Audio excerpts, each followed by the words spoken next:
همیهنان عزیزم، بسیاری از شما در پاسخ به پیامی که اخیراً به شما دادم با من تماس گرفته اید و کاملاً برای من محسوس هستش که چقدر عزم و اراده شما راسخ است. البته میدونم که رژیم اینترنت رو قطع کرده، تلفن رو قطع کرده، با امید ایجاد یأس در شما. ما باید این دیوارهای سانسور رو بشکنیم و امیدوارم که این ارتباطاتمون همچنان برقرار بمونه.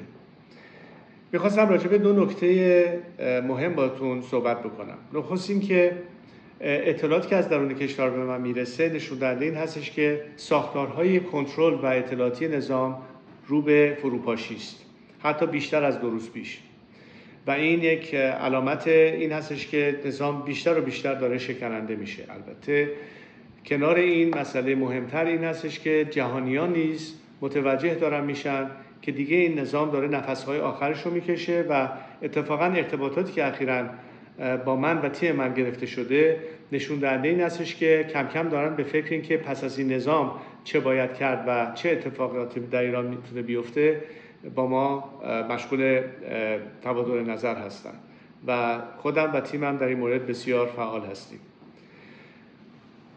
نکته دیگر این که بسیاری از پرسنل ارتش و همچنان از مقامات دولتی یا امنیتی آنها نیز به سهم خود به من اطلاع دادن که دارن خط خودشون رو از رژیم جدا میکنن و به زودی این رو به شکل مشهود به شما مردم نشان خواهند داد. این اهمیت اتحاد و یکصدایی همگی ماست که باعث خواهد شد نهایتاً این نظام رو شکست بدیم و پیروز بشویم. بنابراین سنگر رو ترک نکنیم، همینطور که تا به حال مقاومت کردید ادامه بدید.